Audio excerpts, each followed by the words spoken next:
Welcome to Linda's TV show. If it is your first time of stopping by, you like the channel and the video, please subscribe and put on your notification bell so that you will be able to know when I upload a new video. In this channel, I bring to you information across the globe, what is happening in the world, especially Nigeria. So after watching the video, your opinion, your contribution is highly needed. Do it constructively in the comment section as we are going to watch this video together. Yes, I'm watching it together with you. Then later, we'll come to the comment section to discuss about it. Remain blessed as we watch. Greetings from Pastor Baifra, who's busy taking care of a frontier of our world and preparing our escape route.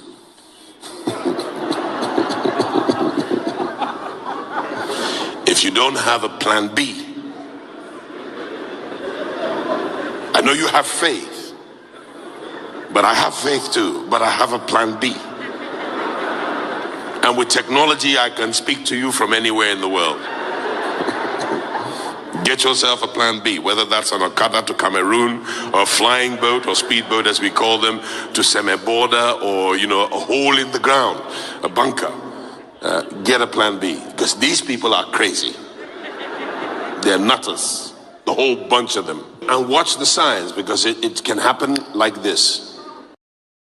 Tindru, I have to tell you, I appreciate his honesty, really. I thought that it was nice that he was able to come forward to say, well, my wife is also there, setting the pace for us. But then the question is, where does your faith lie? A lot of Nigerians on social media have attacked him, saying, you should be preaching, unity. You should stay in your country. You should stay and face insecurity and change the nation. I don't know what your thoughts are. I'm sure you do, Odu. You know me well. By now, you know me well. Social media is so valuable in many ways, but I don't like it when it's this echo chamber of negativity. Faith without works is dead. There's nothing wrong with having faith and making a plan. There's absolutely nothing wrong with it. And you also know on a personal level, I have a problem with people giving advice that they don't take. Yes. So I like the fact that he's actually giving advice while he's walking the walk. He's not just talking the talk. Very often we give people advice and we're doing the opposite. He could be a hypocrite. While he's planning his own plan B, he could tell his flock, oh no, you stay, let's pray. Meanwhile, he's making other plans. I like the transparency here. And this is how a shepherd is supposed to shepherd his flock. You guide them, you protect them.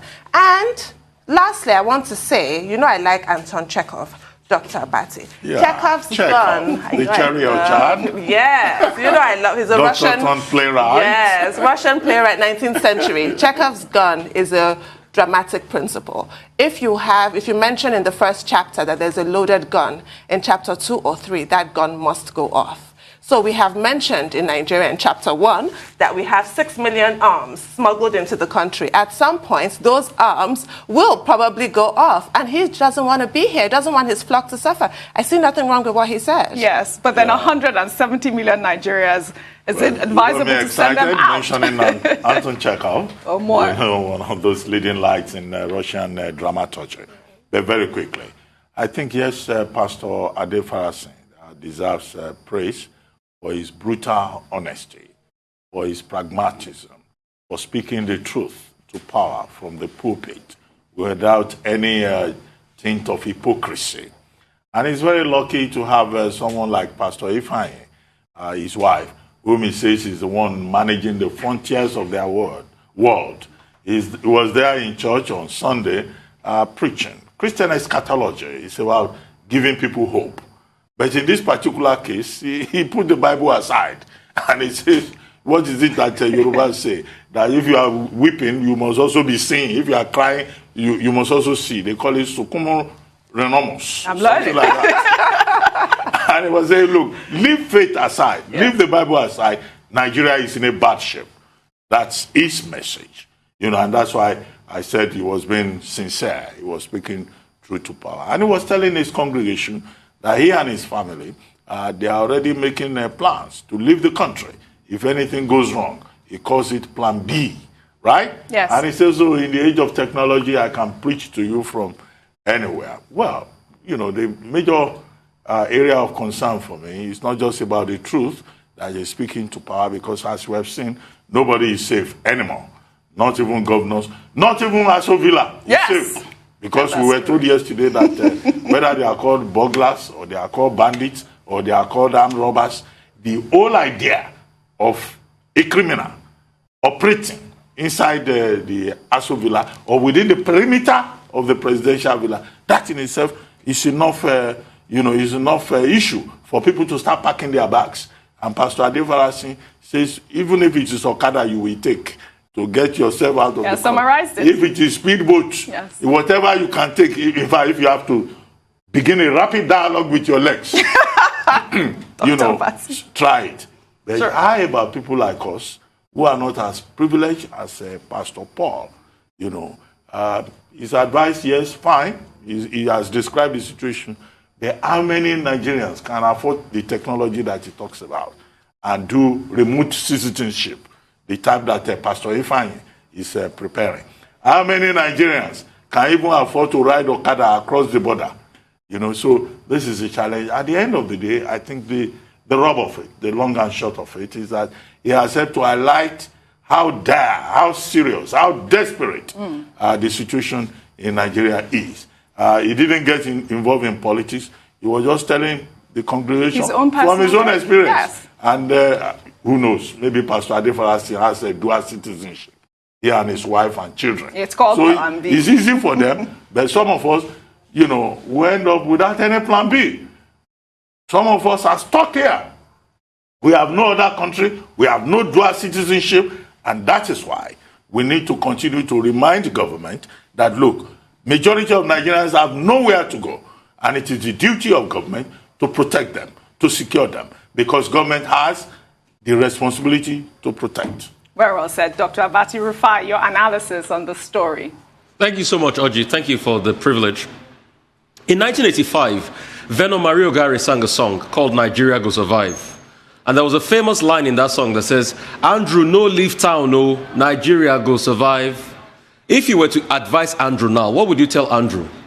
You tell him to run any way possible. Why? Because things are not working. And we need to look at this critically and ask questions and speak truth to power how things can work. As in 1985, when Venom Mario Gari sang that song, the dollar was not 470 that it is today. In fact, it was less than 12-15 naira. 85, in fact, it was the dollar and the naira was still at parity, because I remember it was in January 86 that the naira was devalued against the dollar and it lost its value against the dollar. So as at 85, when Venom Mario Gari sang that song, there was still a lot of parity between the dollar and the naira. But if you had to advise Andrew, would it have been a right decision for Andrew to have stayed on in 85 in Nigeria when you look at what has happened today? That's to show you that things are not working. And we need to fix it. The leadership needs to come in clean on this and try as much as possible to fix it. Nowhere is safe. Right. You can see a house close to the villa was robbed. Correct. Like Dr. Bati was saying today. Yeah. Maybe we might wake up today, tomorrow, and they say the president's toothbrush is missing. They've robbed it. They've taken it away. Let's just be serious with ourselves. What Pastor Paul is saying is what is happening on ground. See, to go and write IELTS for Canada now, you won't get space because the place is filled up. A lot of Nigerians' brains and technocrats are people that are working in Mobile, Chevron, people that are earning 3 million naira per month are living and going to Canada. That's to show you the madness going on. Nigeria will survive, but maybe Andrew needs to check out first.